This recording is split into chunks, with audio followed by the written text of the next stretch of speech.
Hi, welcome back to another TerranScapes video. This video wraps up this series of videos showcasing the pieces I completed for a large desert board set. Go back and see that in a previous video.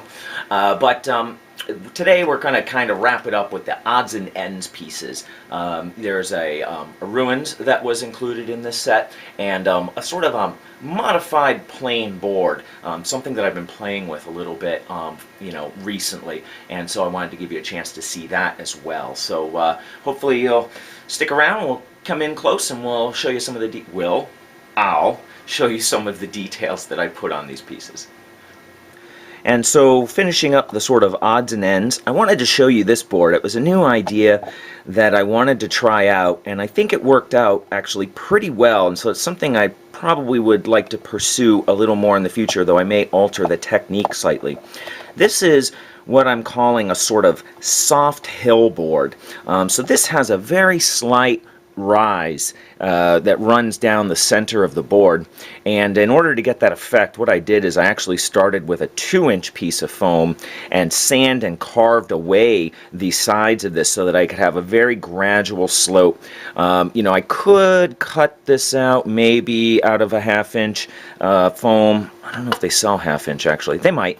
And then taper that with a hot wire cutter. But because it's thin and because the profile is quite large for the hill, and I'll show you that a little more in a second, I really felt like it'd be much easier to remove this material than to try to carve a thin sheet and then apply it. So it gave a very nice smooth transition to this, and my goal was to have this be a surface that would still be easily playable for miniatures. Very gradual slope, so it's not going to create any tipping problems. Oh, in fact, where's Mr. Tippy? Sir McTippy here. So you can see even a model that has a very poor center of gravity is quite stable on this hill. So it was something I wanted to be very subtle to sort of fill. I did 3 of these to fill up some of the plain boards because there are quite a few of those boards in this set, and give it just a little bit of variation. So let's drop the camera down to eye level, and you can see that graduated hill just a little bit better.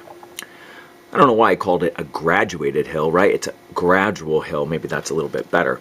So, of course, you can see, before I really show you the profile, even at this very slight angle looking at the board, it's not, a very prominent rise. But when I tip it, there you can see just how much it comes up and just how gradual that slope is looking across.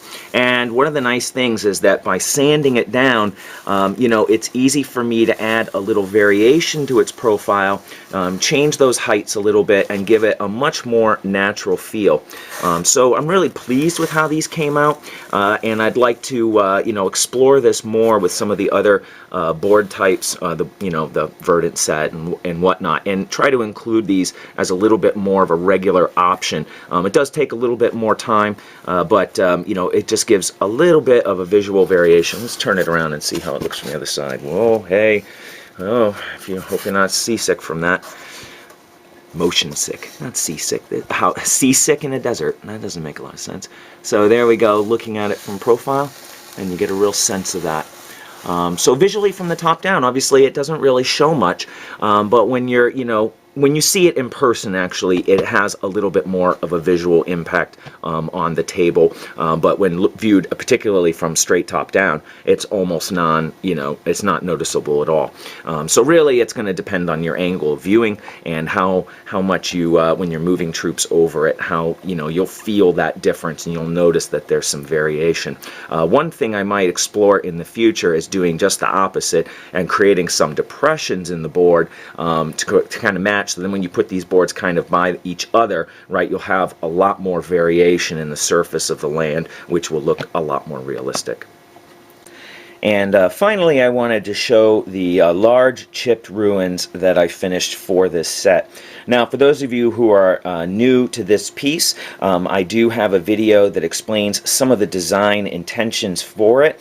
So you can go back, there's the back finger, in the video catalog, and take a look at exactly some of the features and stability intentions for different size models and all of that. I don't want to repeat all that here. But painting this for the desert set was a little bit of a challenge. Much like the rocks scattered around some of the boards, I didn't want it to feel unnatural on the table, but at the same time I wanted it to have a visual distinctiveness that sets it apart from the sand colors and the rock colors that are present elsewhere. So what I decided to do was basically paint it as a normal, you know, sort of sand color. I just basically painted it as I painted all of the sand.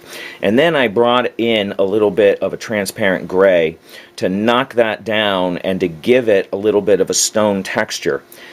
Stone, you know, color, I guess, would be a better term.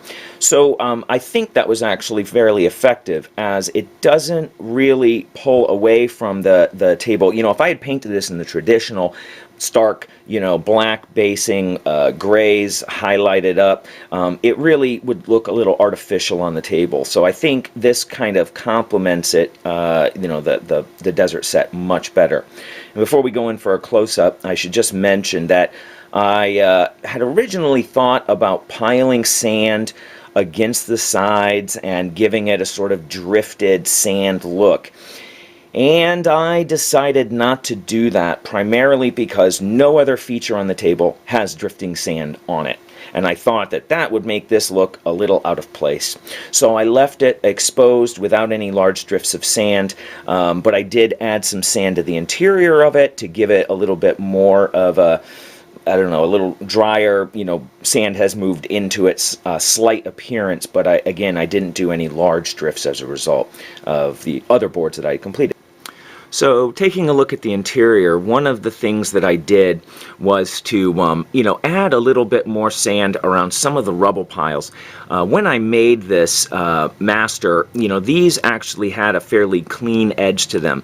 And I kind of liked that, thinking that, you know, you could finish it in a sort of clean, you know, style, and yeah, I don't know. Anyway, but to, you know, this is a tip if you want to finish this piece on your own. You know, what I did is just bring in a little bit of sand around some of the rubble piles. Let's see if I can find another one here to show you that. There we go. So you can see here, you know, I've just added a little bit to taper that a little bit more, and definitely went in and added some sand grit over all of the stones, added in a little bit more sand in here. I did build this up slightly. So there's a lot of small modifications to make it fit a little bit better into the desert sort of motif. And then, you know, of course, you know, I finished it with vegetation around the edges, you know, to match all the other boards, trying not to get carried away with it. You know, I over this entire board set, I'm not exaggerating, I probably put about 700 grass tufts down. I think I can safely say that. So I didn't, you know, I got a little carried away at some points, and I had to make sure I didn't overly densely you know, populate it with grasses. But much as I'd done in the last piece I did want to put some in the interior along some of the cracks to kind of bring a little life into the interior of the piece. And then as a final finish, I did drop in some weathering powder washes. Oh, actually, well, before I did add a little sand to the top of the stones as well. Not as much as perhaps I was kind of hoping it'd show, just a little bit more, but it is noticeable, and it adds just a little bit of texture to the top of them. That's something, you know, that's sort of an option that you can do if you don't want a clean look. And so then I sort of softly airbrushed, you know, the interior with the grays to fade that into the sands and to give it a little bit more of a smoother transition from the gray to the sand, thinking, you know, that you're not going to have clean transitions if the sand is drifting over things. And I really liked that overall effect as well. And in choosing a weathering powder wash for this, I actually tried to mix up a weathering powder blend that would really match the sand color as close as I could, figuring that that would be the kind of dust, of course, that would be collecting on it. And I mixed it pretty thin and applied it, and it really didn't show as much as I wanted. Mixed some more, applied it, and it's a subtle effect. You can see, let's see if I can get you up a little closer look here. You can see it sort of dirtying up some of the pieces in it.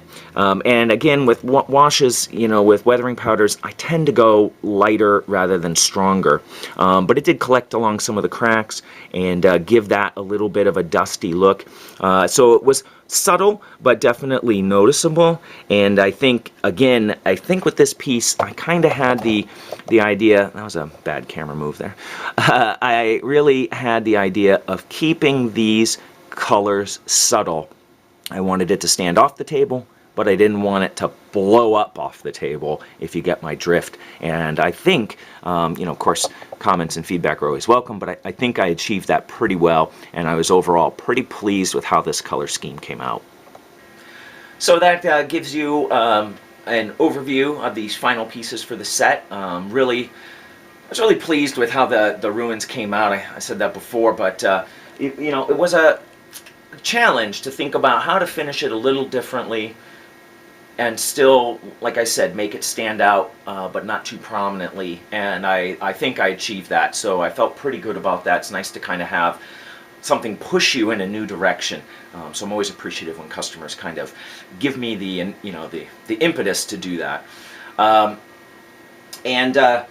You know, just as a final thought on this, you know, when I commented on the sort of 600 or 700 grass tufts that I put on this, I almost used, if you know the Silflor big box of grass tufts, it's got large tufts on two sides and it's got small tufts on two sides, and I almost used the entire box on this set.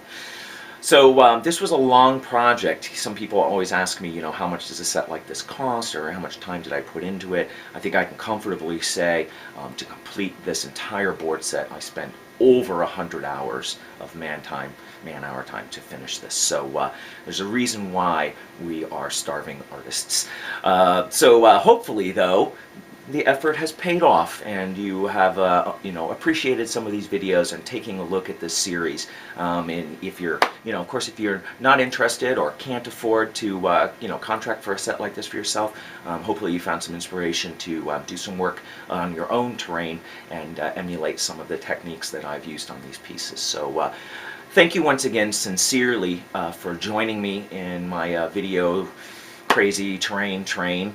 And you know, if you're new to the channel, if you're just dropping in, hopefully you found something here. It was a little inspirational, and I welcome you, you know, wholeheartedly to my channel. And you know, I appreciate having more and more people in the loop, because that community exchange, the ideas and the feedback that we share with each other, you know, I think just brings the whole art form up a couple notches. So I'm always you know, an eager participant in that process.